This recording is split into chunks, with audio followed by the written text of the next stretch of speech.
bukan daging dan darah. Walakin yanaluhu taqwa minkum. Tapi yang sampai kepada Allah apa? Takwa kalian, kata Allah.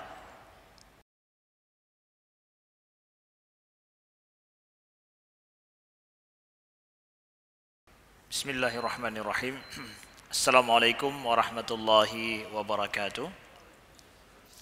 Alhamdulillahirabbil alamin hamdan yuwafi ni'amahu wa yukafi'u mazidah. Ya Rabbana lakal hamdu kama yanbaghi li jalali wajhikal karimi wa 'azimi sultanik. Allahumma salli wa sallim wa barik ala sayyidina Muhammadin wa ala alihi wa sahbihi wa sallim. Subhanaka la ilma lana illa ma 'allamtana innaka antal alimul hakim. Allahumma 'allimna ma yanfa'una wanfa'na bima 'allamtana wa zidna ilma. Rabbi shrah li sadri wa yassir li amri wahlul 'uqdatam min lisani yafqahu qawli. Amma ba'du. Saudaraku yang dimuliakan Allah, yang telah berhadir di Masjid Al-Ma'mur, Lamprit, Kota Banda Aceh, dan semua yang mengikuti kami melalui media sosial ataupun yang langsung mendengarkan daripada radio Masjid Agung Sunda Kelapa Jakarta.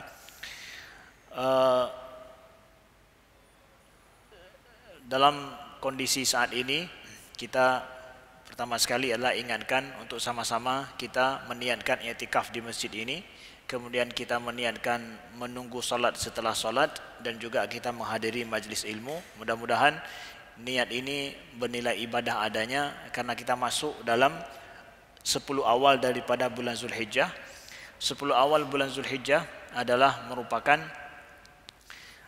amal soleh pada 10 awal ini lebih dicintai oleh Allah daripada waktu-waktu yang lain. Ini perlu kita ingatkan, ya. Ma min ayyamin al-amalu salihu fiha ahabbu ilallah min hadhil ayyam. Kata Nabi, tidak ada hari-hari yang amal soleh itu lebih dicintai, disukai oleh Allah ketimbang daripada hari-hari seperti ini, yaitu 10 awal daripada bulan Zulhijjah.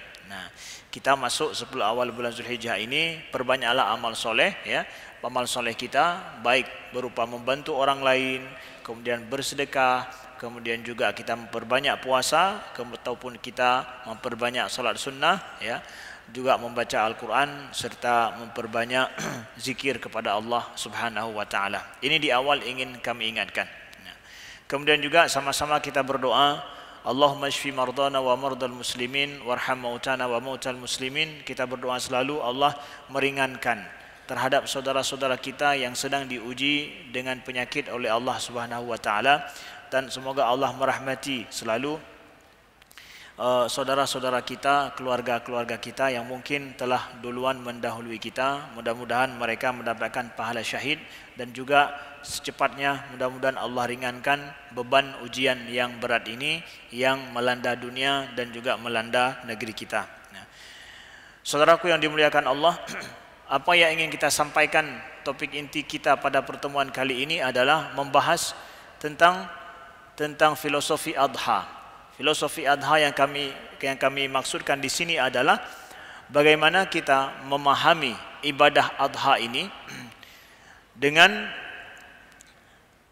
melihat kepada sejarah, kemudian melihat kepada maksud yang diinginkan daripada adha tersebut, sehingga ini menjawab banyak pertanyaan-pertanyaan ataupun persangkaan yang tidak benar, ya, tentang masalah adha itu sendiri. Nah, adha yang insyaallah hari raya kita ini kita akan merayakan, kita berikan atau disebut dengan nama Idul Adha. Adha ini adalah nama lain daripada kurban, ataupun salah satu wujud daripada kurban. Walaupun sudah biasa kita mengatakannya kurban, tapi adha ini adalah bukan makna kurban secara umum. Kurban di dalam Islam adalah segala sesuatu yang dipersembahkan kepada Allah untuk mendekatkan diri kepada Allah Subhanahu wa ta'ala. Segala sesuatu yang terbaik yang kita miliki untuk mendekatkan diri kepada Allah Subhanahu wa ta'ala. Tapi kalau adha ini adalah khusus tentang mempersembahkan atau menyembelih hewan ternak khusus pada hari pertama, hari raya, dan 3 hari tasyrik. Hanya pada masa ini saja. itu disebut dengan adha, khusus dengan binatang ternak, enggak boleh yang lain. Sedangkan ibadah kurban secara umum itu adalah ibadah di dalam Islam yang tidak berbatas waktu dan boleh apa saja. Ya, enggak mesti harus sembelihan, hasil panen juga boleh. Itu kurban secara umum. Jadi jangan kita pahami bahwa kurban itu hanya makna bahwa adha itu adalah kurban. Kurban itu adalah adha, bukan. Adha itu kurban khusus pada hari raya saja dan hanya dengan memakai hewan ternak saja, enggak boleh yang lain. Jadi dia adalah wujud daripada kurban khusus pada hari tertentu saja. Kalau sebelum solat Aid kita menyembelih tidak dianggap sebagai adha, tapi itu kurban biasa. Begitu juga setelah daripada hari tasyrik itu tidak dianggap juga lagi.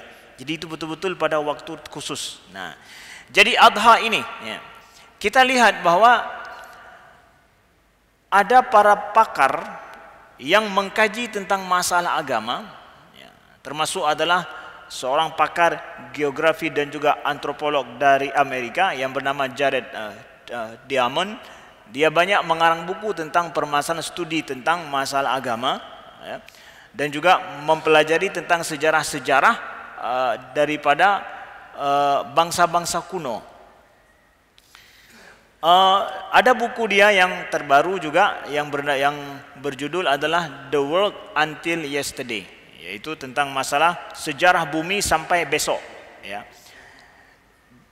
Dia menjelaskan bahwa di antara ya, ciri khas agama-agama yang bisa dipelajari sampai saat ini itu adalah ada ibadah kurbannya ya. Setiap agama itu ada ibadah kurbannya, ada kurban, ada sesuatu yang dipersembahkan untuk mendekatkan diri kepada Tuhan.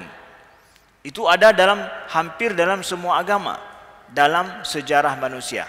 Nah, kalau dalam agama kita mendapatkan Allah menceritakan dalam Al-Quran tentang masalah kurban yang pertama ya, itu adalah kurban anak Adam ya, 2 orang anak Nabi Adam alaihi salam ya, yang Allah ceritakan dalam surat Al-Maidah ayat 28. A'udzubillahi minasyaitonirrajim. Bismillahirrahmanirrahim. Watlu 'alaihim naba'a ibnai Adama idz qarraba qurbanan fatuqabbala min ahadihima wa lam yutaqabbal minal akhar. Qala la'aqtulannak. Qala innama yataqabbalullahu minal muttaqin. Watlu 'alaihim naba'a ibnai Adam. Bacakan wahai Muhammad kisah tentang 2 orang anak Adam secara benar. Idz qarraba qurbanan, ketika mereka berdua qarraba qurbanan, mendekatkan diri mereka kepada Allah dengan mempersembahkan kurban. Fatuqabbala min ahadihima wa lam yutaqabbal minal akhar. Diterima oleh Allah salah satu daripada kurban mereka, tapi tidak diterima dari yang lain, kata Allah. Jadi masalah kurban ini kita dapatkan dari sejak anak Adam, anak Nabi Adam yang pertama sudah ada ya, kurban, yaitu sesuatu yang dipersembahkan untuk mendekatkan diri pada Allah Subhanahu wa taala. Para ulama tafsir, Imam Qurtubi, begitu juga Imam Razi dan imam yang lain menyebutkan kisah kenapa 2 anak Adam ini mengedepankan kurban atau harus memberikan kurban. Karena disebutkan bahwa 2 orang anak laki-laki Nabi Adam bernama Qabil dan Habil. Dalam syariat Nabi Adam saat itu ya, anak Nabi Adam itu lahir ya, sekali lahir kembar laki-laki dan perempuan. Laki-laki dan perempuan. Nah, dinikahkan ya, yang lahir kembar Qabil punya adik perempuannya, Habil juga punya adik perempuannya. Jadi dikawinkan silang. Adik perempuan dari Qabil dikawinkan dengan Habil, adik perempuan Habil dikawinkan dengan Qabil, begitu. Jadi tidak yang sekaligus lahir tidak boleh kawin langsung, tapi kawin dengan yang berbeda masa kelahirannya, kembarannya beda. Nah, Qabil tidak mau terima, dia tidak mau menikah dengan adik daripada Habil. Dia mau menikah dengan adik kembarnya. Disebutkan oleh para ulama tafsir. Jadi mulailah dia tidak mau menerima syariat yang disuruh oleh ayahnya pada saat itu. Nah, lalu kemudian Nabi Adam menyuruh, ya, siapa yang berhak untuk menikahi daripada adik Habil ini, maka dipasrahkan kepada Allah. Mari, ya, masing-masing anak Adam ini, yaitu Qabil dan Habil, mempersembahkan kurban, sesuatu yang paling berharga daripada mereka. Nanti siapa yang diterima kurbannya oleh Allah, dialah yang berhak menikah dengan adiknya Habil. Nah, di sini, ya, kemudian Qabil mempersembahkan apa? Hasil pertanian. Tapi bukan yang terbaik, tapi apa adanya. Sedangkan Habil mempersembahkan apa? Ternak. Nah, ternak. Jadi ada Qabil yang mempersembahkan kurbannya dengan hasil pertanian, ada Habil yang mempersembahkan kurbannya merupakan hasil daripada peternakan, yaitu hewan ternak. Fatuqubbila min ahadihima, diterima oleh Allah yang salah seorang daripada mereka. Yang mana kata para ulama? Habil. Habil mempersembahkan apa? Hewan ternak. Kurban dia hewan ternak. Ya. Nah, kurban hewan ternak ini kata para ulama diterima oleh Allah. Kenapa? Dia mempersembahkannya, ya, yang terbaik yang dia miliki. Nah, dan dia betul-betul mempersembahkannya memang hubban fillah, dengan penuh cinta pada Allah dan takut pada Allah. Sedangkan punya Qabil tidak diterima hasil panen, dan yang hasil yang dia persembahkan juga adalah apa adanya begitu, bukan yang terbaik.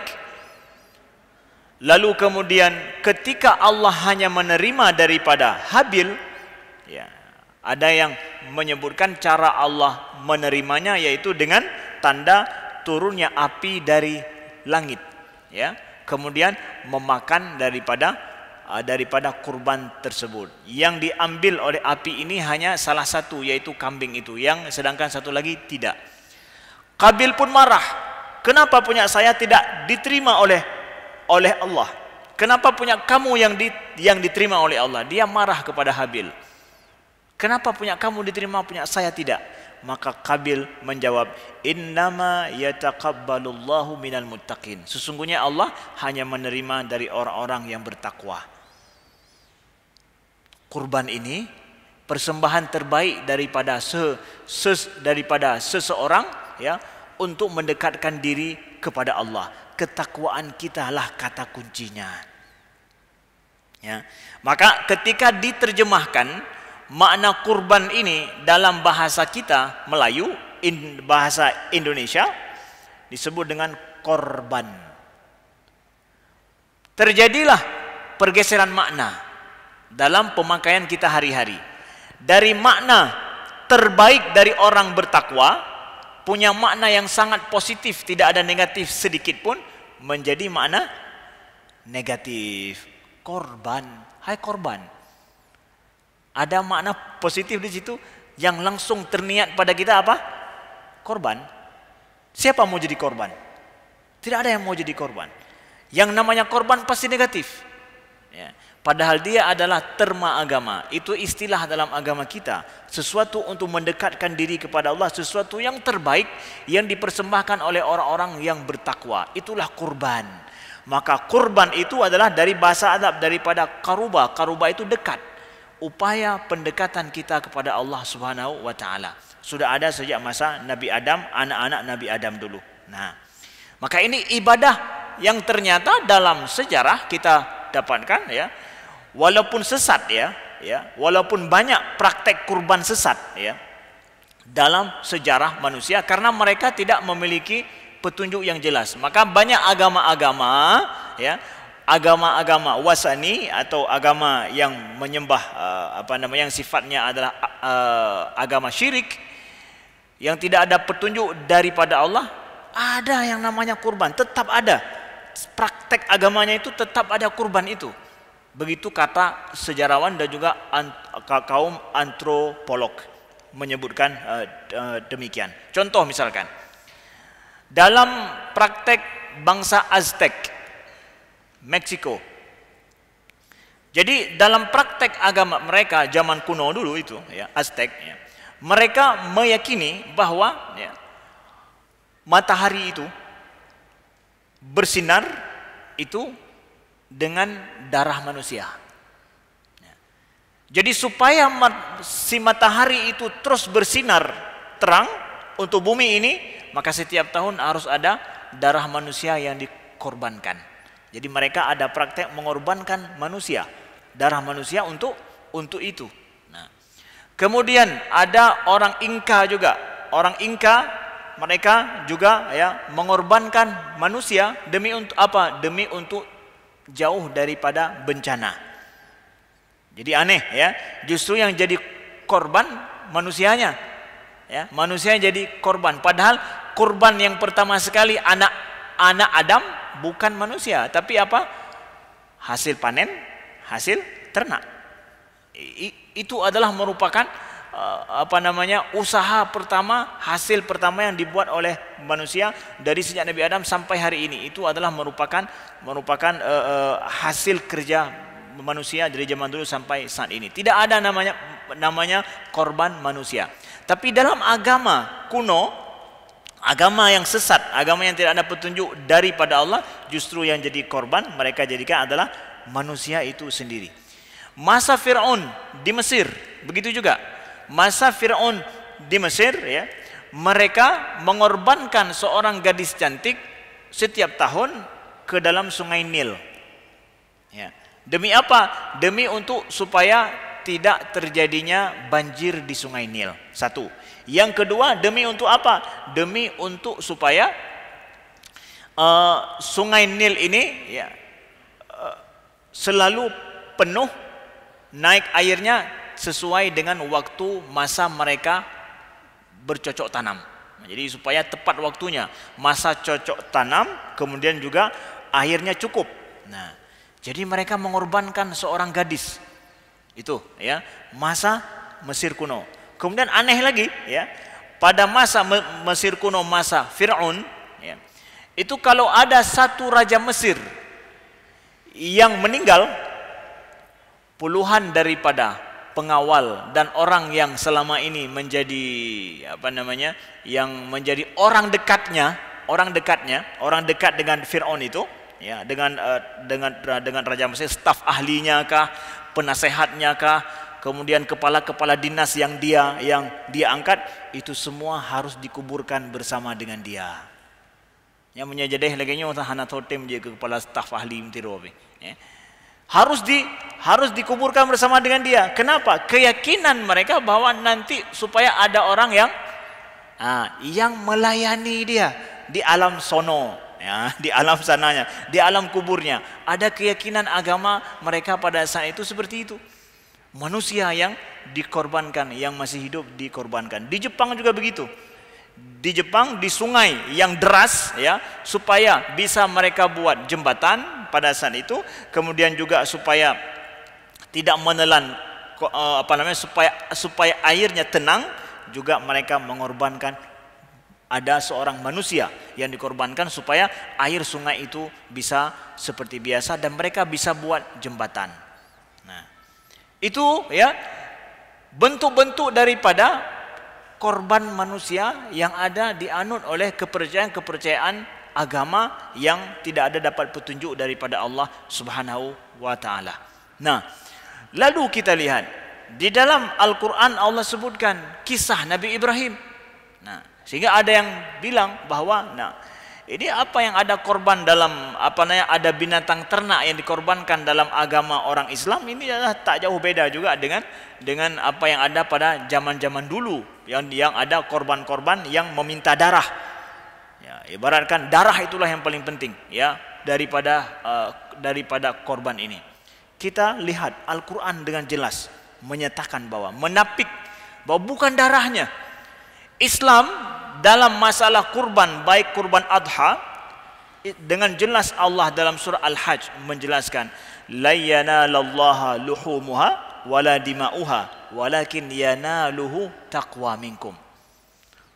Tidak sampai kepada Allah daging dan darah, bukan daging dan darah. Walakin yanaluhu taqwa minkum. Tapi yang sampai kepada Allah apa? Takwa kalian, kata Allah. Takwa kalian. Jadi praktik ya kurban adha dengan menyembelih seekor hewan ternak yang kita laksanakan setiap tahun, itu bukan masalah darah, bukan mempersembahkan darah. Allah menapik itu. Bukan mempersembahkan darah, tapi apa juga? Ketakwaan, kepatuhan kita kepada Allah Subhanahu wa taala. Dari sejak awal masa anak Nabi Adam yang berkurban dengan hewan ternak yang diterima oleh Allah, ya, ketakwaanlah yang menjadikan kurban dia diterima oleh Allah. Nah, sampai hari ini juga kita harus paham bahwa adha kita, binatang ternak kita, itu sebagai kurban kita, wujud apa? Wujud ketakwaan kita pada Allah Subhanahu wa taala. Ini yang harus kita pahami dengan baik. Kurban adhakah atau kurban yang lain, itu pembuktian takwa kita. Maka harus dari harta yang terbaik. Ingat ya, adha kita harus dari harta yang terbaik. Kemudian kita cari binatang ternak yang terbaik. Kemudian setelah itu kita perlakukan dia dengan cara yang baik. Enggak sembrono, membiarkan, ataupun dalam kita ada orang yang maaf ya, pada saat adha ini ada yang menjadikan momen untuk kampanye. Ya, bohnan berayuk na saboh lumo ini bohnan atau populan supaya nanti apa? Dipilih tahun depan. Ini ada yang menjadikan momen adha ini untuk cari nama, kampanye dan yang lain-lain. Ini adalah ibadah. Penyembelihan ini ibadah, bukan masalah sosial saja, tapi ibadah untuk mendekatkan diri pada Allah Subhanahu wa taala. Tidak akan Allah terima kalau seandainya adha kita itu berasal daripada harta yang syubhat. Innallaha thayyibun la yaqbalu illa thayyibah. Allah baik, tidak menerima kecuali yang baik-baik saja. Harus dari harta kita yang terbaik. Begitu saudaraku yang dimuliakan Allah. Harus kita paham ketakwaan kita. Ini nilai yang harus kita pahami sejak awal. Lalu kemudian ada kisah dalam Nabi Ibrahim. Disebutkan dalam kisah pada Nabi Ibrahim itu apa? Tentang masalah Nabi Ibrahim yang bermimpi dalam surat As-Saffat ya, mulai dari ayat 102 ya. Ketika Nabi Ibrahim, kisahnya secara umum adalah karena waktu yang singkat ya. Jadi kisahnya secara umum, Nabi Ibrahim meminta kepada Allah, Rabbi habli minas solihin. Rabbi habli minas solihin. Ya Allah, ya, berikan aku seorang anak yang soleh. Fabasyarnahu bighulamin halim. Maka kami berikan kabar gembira kepada Ibrahim itu dengan seorang anak laki-laki yang sangat penyabar. Ya, para ulama sepakat itu adalah Ismail. Nah, tetapi ini dah hasil doa Nabi Ibrahim, anak beliau nih, ya, belum punya anak sampai beliau tua. Nah, lalu kemudian Nabi Ibrahim bermimpi malam hari, disebutkan itu pada hari Tarwiyah. Nabi Ibrahim bermimpi beliau menyembelih anak beliau yang sudah besar itu. Falamma balagha ma'ahu sa'ya, ketika mulai anak beliau Ismail sudah mulai membantu-bantu beliau, sudah bisa ikut kerja bersama dengan beliau, sudah nampak punya seorang anak laki-laki. Nah, gitu lagi ya. Kita dapatkan dalam ayat Allah sebutkan falamma balagha ma'ahu sa'ya, ketika anak tersebut sudah mulai berusaha membantu ayahnya. Nah, jadi nampak anak laki-laki itu lagi gampung, jak ublang jak ugli bersama dengan ayah, bantu ayahnya. Ayah sudah terasa dia punya seorang anak laki-laki, sudah mampu untuk membantunya. Tapi pada saat itulah Nabi Ibrahim bermimpi beliau menyembelih anak beliau. Kemudian beliau tidak yakin, tapi pada malam kedua, pada malam Arafah, beliau bermimpi lagi. Ya, malam kedua mimpi yang sama juga. Kemudian malam ketiga, malam Yaumun Nahri, beliau bermimpi lagi. Nah, disitulah Nabi Ibrahim yakin bahwa mimpi beliau itu benar adanya, itu perintah daripada Allah. Nah, karena wahyu kepada Nabi, para anbiya boleh turun melalui mimpi para Nabi itu. Nah, lalu bermusyawarahlah beliau dengan siapa? Dengan Ismail. Ya. Qala ya abati if'al ma tu'mar satajiduni insyaallah minas sabirin. Ya wahai ayahku, buatlah lakukanlah apa yang diperintahkan oleh Allah, sesungguhnya engkau mendapatkan aku termasuk orang-orang yang bersabar. Ya. Berat bagi Nabi Ibrahim ini. Falamma aslama watallahu lil jabin. Nah, lalu Allah sebutkan falamma aslama, ketika kedua-dua mereka itu sudah pasrah, Nabi Ibrahim sudah pasrah, anaknya yang satu-satunya yang dia harapkan, dia doakan harus disembelih, dan juga Ismail sudah siap pasrah untuk disembelih oleh ayahnya. Nah, falamma asla watallahu lil jabin, dan sudah sudah dibaringkan dengan pelipisnya. Jadi bukan menghadap ke arah Nabi Ibrahim begini, tapi ditelungkupkan supaya tidak beliau lihat matanya, wajahnya. Nah, falamma aslama watallahu lil jabin, ya, wa nadainahu ayya Ibrahim qad saddaqta ar-ru'ya inna kadzalika najzil muhsinin inna hadza lahuwal bala'ul mubin. Ya. Lalu ketika saat itulah Allah memanggil Ibrahim, dan Allah menyebutkan bahwa sungguh ini ujian yang sangat berat, betul-betul berat bagi Nabi Ibrahim ujian ini.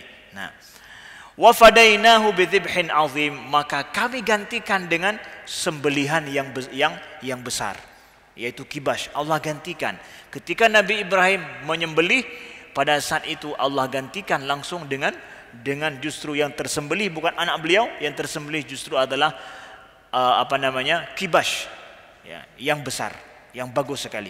Justru yang tersembelih itu. Nah, di sini kata para ulama, kenapa ada kisah ini? Wallahu alam, hanya Allah yang tahu kenapa ada kisah ini. Tapi Allah ceritakan kisah ini dalam Al-Quran. Kenapa? Kita udah lihat tuh dari sejak awal tentang masalah kurban. Kurban itu nggak ada di sana manusia, nggak ada manusia. Yang ada adalah hewan ternak atau hasil pertanian dari sejak awal. Nah, tapi dalam praktek setelah itu anak Adam, ada dalam kebiasaan manusia, mereka mengorbankan manusia untuk mendekatkan dirinya pada Tuhan atau untuk dewa-dewi yang lain. Nah, ketika Allah menggantikan dengan kibash, binatang ternak, ya, yang Allah suruh untuk kepada Nabi Ibrahim, itu adalah sebagai pengumuman bagi umat manusia, tidak ada yang namanya sembelihan manusia. Tapi yang ada hanya sembelihan adalah apa? Binatang ternak. Tidak ada. Jadi Islam datang untuk membersihkan semua praktek agama yang sebelum ini, yang mereka mau menyembelih manusia untuk mendekatkan dirinya pada Tuhan. Kalau ada Tuhan yang menyuruh menyembelih manusia seperti itu Tuhan palsu. Tuhan asli tidak pernah menyuruh itu. Justru yang tersembelih adalah hewan ternak. Tidak ada yang lain. Tidak ada manusia, maaf ya, tidak ada manusia. Itu semua praktek yang salah kalau ada dalam sejarah manusia. Nah, jadi dengan adanya sembelihan hewan ternak, ini adalah sebagai pengumuman daripada Islam, daripada Allah, bahwa kurban yang benar, sembelihan yang benar, mendekatkan diri kepada Allah hanya dengan hewan ternak. Tidak ada praktek itu semua. Nah, jadi bukan Allah suka hewan ternak dalam artian bahwa suka darah. Untuk apa Tuhan darah? Enggak. Ini cerita ini adalah wujud daripada Allah, wujud daripada membuktikan bahwa tidak ada yang namanya seperti itu dalam sejarah manusia. Itu semua sejarah yang salah ataupun praktek yang salah dalam sejarah. Ini dia, saudaraku yang dimuliakan Allah.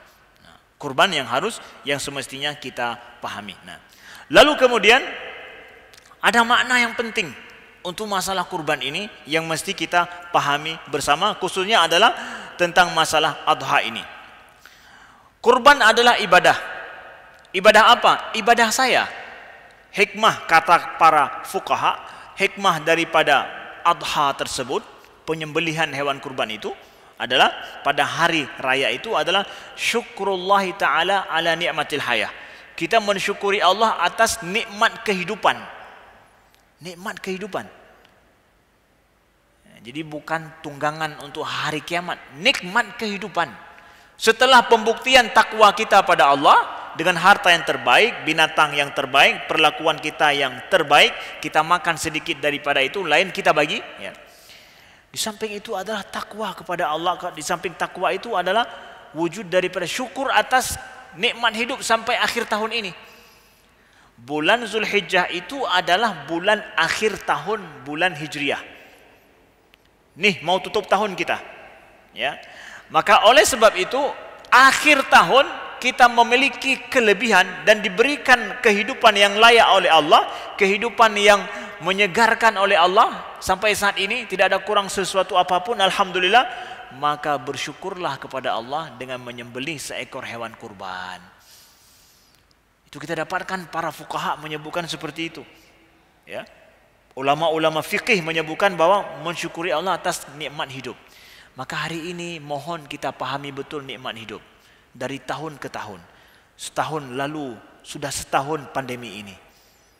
Bagaimana dengan kita? Alhamdulillah, Allah jaga saya. Sampai akhir tahun ini, syukuri kehidupan kita. Yang kita enggak yakin setahun depan ini apa yang akan terjadi dengan kita. Wallahu alam. Dengan kondisi yang seperti ini. Semestinya kita cemaslah dengan masa depan kita yang dengan Allah Subhanahu wa taala. Setidaknya dengan kita berkurban tahun ini, kita meminta berdoa kepada Allah, ya Allah berikan aku mampu berkurban untukmu, mendekatkan diri, mensyukuri hidup ini untuk tahun yang akan datang juga ya Allah. Allah berikan akhir tahun lagi nanti kita diberikan umur panjang dan sehat, ya kita mampu untuk berkurban lagi. Maka ini pertimbangkan dengan baik bahwa kurban ini adalah mensyukuri nikmat hidup. Saudaraku yang dimuliakan Allah. Kenapa? Ini akhir tahun, Zulhijjah, penutup tahun. Dan di dalam agama kita, tahun-tahun itu hitungan tahun dengan memakai Hijriah. Bukan Desember, Oktober, Januari, bukan. Makanya kalau keluarin zakat dengan apa? Dengan perhitungan tahun Hijriah, tahun agama kita. Umur kita juga dihitung dengan itu. Nah, jadi kalau mau buat ulang tahun nggak ada ulang tahun dalam Islam. Nggak ada praktek ulang tahun di dalam Islam, dalam sejarah Islam kita dapatkan nggak ada namanya ulang tahun. Tapi itu adalah budaya luar yang kita adopsi oleh kita sendiri, kemudian kita coba untuk Islamkan. Makanya ada istilah sekarang barakallahu fi umrik.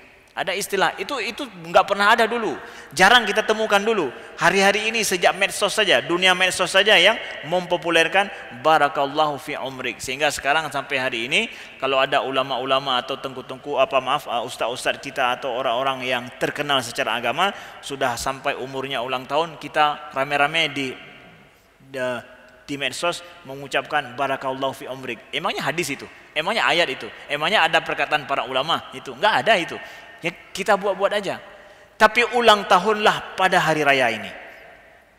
Sampai akhir tahun, umur saya ada sampai akhir tahun, saat itu kita ulang tahun bersama-sama dengan menyembelih seekor hewan kurban. Itulah ulang tahun kita bersama-sama. Kenapa? Mensyukuri nikmat hidup sampai akhir tahun Hijriah ini, 1442 Hijriah ini. Alhamdulillah Allah berikan kenikmatan hidup bagi saya. Nah, itu. Gantikan kebiasaan ulang tahun pada tahun yang kita lahir itu menjadi akhir tahun Hijriah. Di sana saya akan berulang tahun nantinya mensyukuri Allah dengan hewan kurban ini. Nah, baik, kemudian di dalam praktek kurban ini ada makna penting juga. Praktek adha ini. Ini ibadah individu kita. Ya. Ibadah individu kita, pendekatan kita pada Allah Subhanahu wa taala. Tapi lihat, ya. Dia ada makna sosialnya. Ada ibadah individu tapi bermakna sosial juga. Pada saat kita ingin mendekatkan diri kepada Allah dengan kemampuan dan ketakwaan kita, hendaklah ketakwaan kita itu berguna, bermanfaat bagi orang lain. Jangan hanya cari ibadah yang enggak ada guna bagi orang lain. Sebaik-baik ibadah kita, pendekatan secara individu kita pada Allah, tapi berguna juga bagi orang lain. Ada orang yang misalkan dia mengandalkan puasa misalkan. Ini ibadah utamanya adalah puasa. Puasanya hanya langsung manfaat kepada gob, tapi karena orang hanapeng. Hanapeng belele puasa. Ya. Sesekali ya, beribadahlah ibadah yang berguna bagi orang lain juga secara sosial. Nah, maka ibadah kurban ini adalah ibadah individu ibadah sosial juga dua dimensi dia. Ini adalah individu saya mensyukuri nikmat hidup saya, tapi berguna bagi orang lain.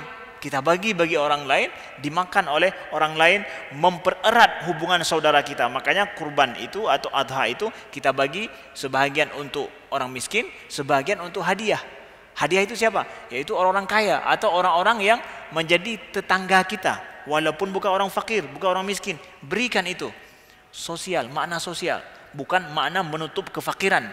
Bukan cuma itu, memang makna sosialnya menjalin hubungan sosial kembali. Ibadah individu iya, tapi ibadah sosial juga iya. Inilah sebaik-baik kurban. Maka kalau boleh kita maknakan, hampir-hampir boleh kita katakan sebagai korban atau kurban. Ya, kurban itu adalah pada saat kita mampu ya mendekatkan diri kita pada Allah dengan usaha yang berguna bagi orang lain. Itu kurban kita. Kita mendekatkan diri kita pada Allah dengan usaha yang berguna bagi orang lain. Itu kurban saya. Itu kurban kita dalam hidup. Perbanyaklah ibadah saudaraku yang bermakna seperti ini. Ya, beribadah hanya manfaat kederaman dong. Kegop hanantom menumpuk manfaat. Bagaimana? Cari ibadah yang justru ada makna yang seperti ini. Nah, kemudian ini dimensi individu, dimensi sosial. Ya, kemudian ada dimensi apa lagi? Agama dan juga dimensi ekonomi. Iya juga. Ini perintah agama, ya. Berguna secara ekonomi juga iya. Ya. Bukankah maksud daripada hikmah pensyariatan kurban ini juga apa? Yaitu untuk menutupi hajat orang fakir. Ustadz, gimana sih menutupi hajat orang fakir? Hanya sekedar 2 tumpuk, 3 tumpuk daging? Apakah menutupi hajat orang fakir? Itu hanya 2 hari 3 hari dimakan sudah selesai. Gimana maknanya? Ya. Menutupi hajat orang fakir. Saudaraku yang dimuliakan Allah, binatang ternak, ibadah kurban adha itu tidak bisa kecuali dengan binatang ternak, nggak bisa yang lain, Kenapa harus ternak? Ternak itu adalah merupakan kekayaan anak Adam yang pertama sampai anak Adam yang terakhir di dunia ini. Tapi kaya melalui uang gaji di kantor, melalui Facebook, melalui YouTube, melalui yang lain, itu zaman ini. Zaman dulu tidak ada itu. Nah, sampai akhir anak Adam akan selalu ada orang yang memelihara ternak. Dan sampai hari ini kita tahu yang memelihara ternak itu kebiasaannya adalah orang miskin. Orang miskin. Dia tidak punya uang tapi dia punya ternak. Ya. Nampak dia orang miskin tapi ternaknya banyak. Pekerjaan hari-hari mengembala, ada kambingnya banyak. Tapi kalau seandainya kambing ternak dia nggak ada yang beli, tetap miskin dia. Pegating-gating, lumodom, keberadom. Tapi mau buat apa dia dengan itu? Nggak ada yang beli. Hajat untuk hidup dunia untuk saat ini ya harus ada yang beli ternak itu. Kalau nggak ada yang beli, nggak mampu untuk mengangkat ekonomi dia. Ketika pandemi saat ini kita pahami yang jualan daging dulu biasanya menyembelih ada 2 ekor kambing, 2 ekor lembu dia sembelih. Hari ini 1 ekor lembu saja sudah mungkin 1 minggu baru habis. Kenapa? Hanarame rumblau. Tidak banyak orang beli. Kenapa? Orang nggak banyak makan daging. Kenapa? Ekonomi sulit, susah. Jadi nggak ada yang banyak beli daripada harta orang miskin, nggak. Nah, kalau pertimbangan ekonomi nggak banyak yang akan beli harta itu. Kambing ternak itu. Tapi karena orang ingin beribadah kepada Allah, dia beli bukan untuk dia makan saja, bukan. Tapi demi ibadah kepada Allah, banyaklah orang beli. Setiap akhir tahun selalu harta orang miskin itu ramai yang beli. Mengangkat derajat orang miskin. Karena apa? Harta mereka ada yang beli. Maka banyak penggemukan sapi, setahun kemudian dijual, setahun kemudian dijual. Ini akhirnya orang fakir, ekonomi orang miskin tergerakkan dengan adanya ibadah ini. Itu bagian daripada sisi ekonomi daripada ini. Jadi perintah agama ya, ekonomi juga iya. Ketika orang miskin punya uang dari hasil jual binatang ternak mereka, mereka akan belanja banyak. Akhirnya yang untung siapa? Untung juga kita. Untung juga orang-orang yang jualan. Kenapa? Nah ini dia ada. Menggerakkan ekonomi. Ini sisi yang sangat banyak daripada ini. Individu ya, sosial ya, sisi agama ya, ekonomi juga ya, materi ya, rohani juga ya. Nah, ini sisi banyak daripada praktek kurban saudaraku yang dimuliakan Allah. Maka di akhir daripada kajian kita hari ini, kami ingin ingatkan ya, saudaraku yang dimuliakan Allah, siapa saja yang diberikan kemudahan oleh Allah untuk berkurban hari raya ini, berkurbanlah. Jangan kurban ini adalah praktek kita sendiri ya.